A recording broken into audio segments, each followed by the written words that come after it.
Welcome back to the deep dive. Today we're looking at the financials for a major company that is, well, it's almost like it's two completely different businesses operating under one roof. It really is. One side is an absolute powerhouse, a huge success story. And the other side is going through this high stakes, almost brutally painful surgical transformation.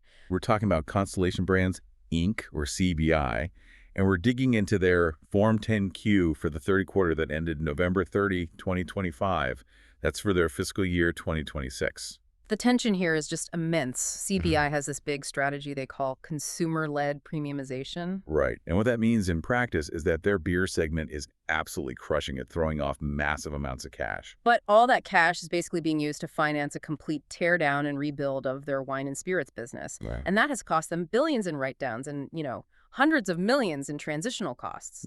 That's our mission today. We're going to give you the shortcut through this financial tug of war. We'll unpack these really expensive divestitures, look at why they had to write down the value of entire business units. And see how that beer powerhouse is dealing with its own problems, like tariffs, while still managing to pay down a huge amount of debt. Exactly. It's all about these massive short-term sacrifices they're making for a very specific long-term vision. Okay, so let's start with the wine and spirits segment, because that's where all the dramatic action is happening. This isn't just a small adjustment. No, not at all. They're completely repositioning the business. The goal is a portfolio of what they call exclusively higher-end brands. Which means they are getting out of the mainstream wine category entirely. And we should probably pause on that term, mainstream wine. It's a very specific line of the sand for them. Right. What does it mean to CBI? For them, it's any bottle that sells for less than $11 at retail. They looked at that lower-end market and basically decided it was broken for their business model. The trends in the wholesale market were just not good. So they just sold off huge parts of the business. The 2025 wine divestitures, the SVKA divestiture, and the immediate impact on the financials. Looks like a bloodbath. It really does. Yeah. Year to date, the wine and spirits segment net sales dropped 48%. 48%. That's a staggering number. It is. And if you break that down, about $459 million of that drop is, expected. It's from the brands they sold. They just don't own them anymore. Okay, that makes sense. But here's the really interesting part. Even the brands they kept, the higher-end premium business they're building around, even that part of the business saw its net sales decrease by $120 million year to date. Wait a second. If the whole point is to focus on this premium segment, shouldn't those brands be growing? Or at least holding steady? You'd think so, right. But it just shows how fierce the market headwinds are, even for the premium stuff. That remaining organic business had a 9.5% decline in shipment volume. So that almost proves their point. It does. It confirms the strategic necessity of this pivot. I mean, if even your high-end brands are struggling with volume, you absolutely have to push for the highest possible margins to get through it. You need fewer, but much better performing brands. Which brings us to the financial cleanup. This involves one of the biggest numbers in the whole document. This whole pivot forced them to admit that the money they spent acquiring these mainstream brands was, well, it was basically gone. Exactly. You have to look back to the prior year, to the first 9 months of fiscal 2025. That's when Constellation recognized a truly historic $2.25 billion goodwill impairment. $2.25 billion.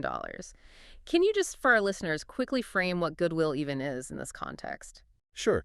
Goodwill is basically the premium you pay when you buy a company. Yeah. It's not a physical thing. It's the intangible value, the brand's reputation, its customer relationships, the future growth you expect. So when CBI bought these wine companies, they paid a huge premium for that stuff. A massive premium. And this impairment, this $2.25 billion write-down, is them saying, those future cash flows we expected, that brand value, it never materialized. And the filing notes that this one write-down reduced the goodwill for the entire wine and spirits unit all the way to zero. To zero. That's the ultimate admission that the old strategy failed. They're starting over. They're saying all those billions in intangible assets are now valued at nothing. But the costs didn't stop there. They immediately launched this 2025 Restructuring Initiative. Right. This is the operational side of the cleanup. The whole thing is estimated to cost between $110 and $130 million.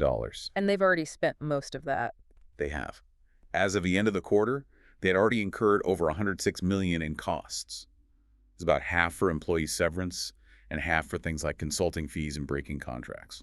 That's a huge amount of cash to spend right now. But I assume they're projecting a big return on that investment. A huge return. They're forecasting net annualized cost savings of over $200 million by fiscal 2028. So spend $130 million now to save $200 million every single year in the near future. That's the math. It's the definition of strategic transformation.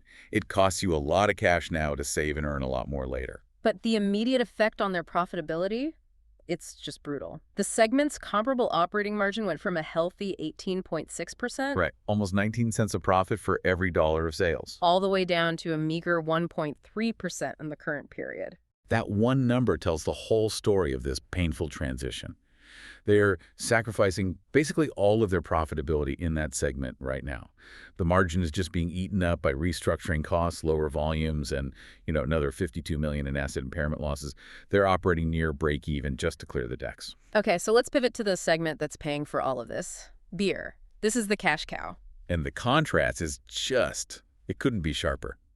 The beer segment is the growth engine.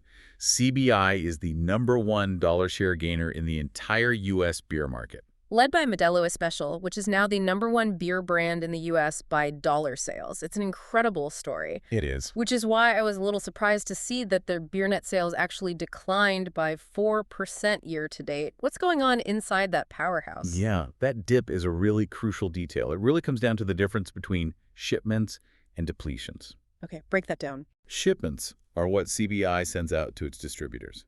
That number was down 5%. But depletions, that's what you and I actually buy off the shelf at the store, that was only down 2.7%. So the beer is still selling well to consumers, but the distributors are getting nervous and ordering less for their warehouses. Precisely. The distributors are rebalancing their inventory. They see the same macro forecast we do, subdued spend, value seeking, and they're just being more cautious. That temporarily hits CVI sales numbers, but the underlying consumer demand is still pretty healthy. That makes a lot more sense. And it looks like they were still able to use their pricing power to offset some of that volume dip. They were. That's the power of premiumization. They managed to push through over $116 million of favorable pricing. So they raised prices on brands like Modelo and Corona, and consumers largely paid it.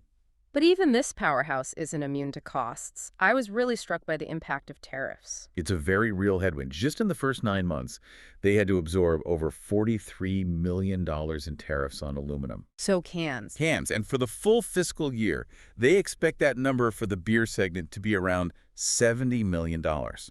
That is a huge cost they just can't control. So how are they fighting back against a $70 million headwind? They're not just eating that cost, are they? Oh, absolutely not. They are relentless on internal efficiencies.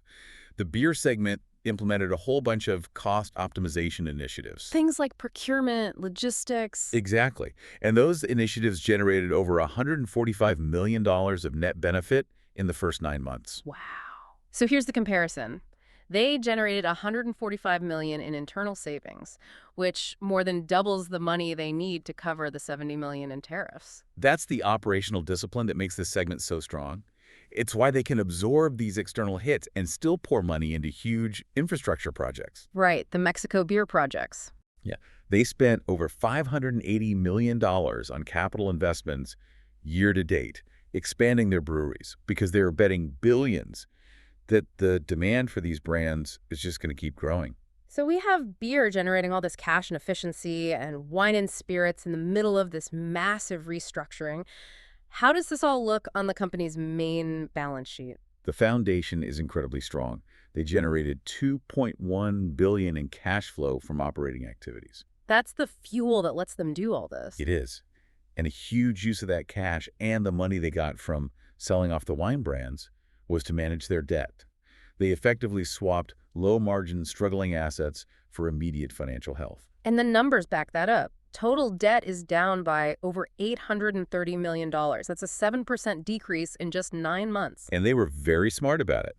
They used the cash from the divestitures to specifically pay off $900 million of their more expensive senior notes. So they're targeting the high-interest debt first? Exactly. And by doing that, they cut their net interest expense by over $41 million year to date. That's a masterclass in using asset sales to permanently improve your cost structure. But they also kept buying back their own stock, didn't they? They did. They repurchased over 5 million shares for about $824 million. That's management signaling that they believe the company is undervalued, that the market isn't appreciating the long-term potential of this new streamlined strategy. Shifting to the macro view, they're still citing those headwinds we've all become familiar with. Right. They're bracing for continued pressure from inflation, subdued consumer spending, all of that. It's why that premiumization strategy is so vital. Higher margins give you a cushion against shaky sales volumes. But there's also a new wrinkle from legislation. Let's talk about the OB3 Act, which was signed into law in July of 2025. Yeah, the OB3 Act is going to make their tax planning more complicated. Even as they're reducing their debt, the rules are changing for the interest they still have to pay. Their own evaluation says it's going to have a negative impact on their tax rate. The main reason is a change that limits how much interest expense a company can deduct. So on one hand, they're aggressively paying down debt to save $40 million in interest, and on the other, the government is making the debt they still have more expensive from a tax perspective. Exactly. It makes their paydown strategy look even smarter. They're getting ahead of a legislative change. And finally, you have to mention the roller coaster that is their investment in Canopy Growth Corporation. Right, a perfect example of the risks of being a first mover in a new industry. It really is. They had a small gain of about $83 million in April 2024, but then Canopy's stock price just tanked. And they had to write down the value of their shares from $97 million all the way down to just $21 million. It's just a reminder of the extreme volatility they have in that part of their portfolio. So this whole deep dive really shows a company trying to pull off one of the hardest moves in business, fixing a major division while leaning entirely on the strength of another one. That's it. The beer segment is so efficient, generating that $145 million in benefits, that it can absorb a $70 million tariff hit and still provide the cash for this massive overhaul. And that overhaul in wine and spirits is just, it's all pain right now. That 1.3% operating margin, the $100 million in restructuring costs. All on top of the billions in goodwill they already wrote off. They are paying the ultimate price to become a pure play premium company. So for you, as you're tracking a business like this, it's a powerful lesson in strategic trade-offs. You can't just look at the P&L today. You have to see the short-term pain they're investing to secure a higher margin future. Which brings us to the big long-term question.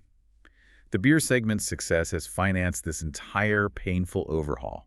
But will those projected $200 million in savings and the new premium wine strategy be enough to justify the billions they've lost?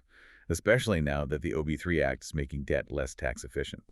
That new tax rule means they have to be absolutely sure this new high-margin wine and spirits business can stand completely on its own 2 feet. A fascinating test of management's conviction, something for you to think about until our next deep dive. Thanks for tuning in.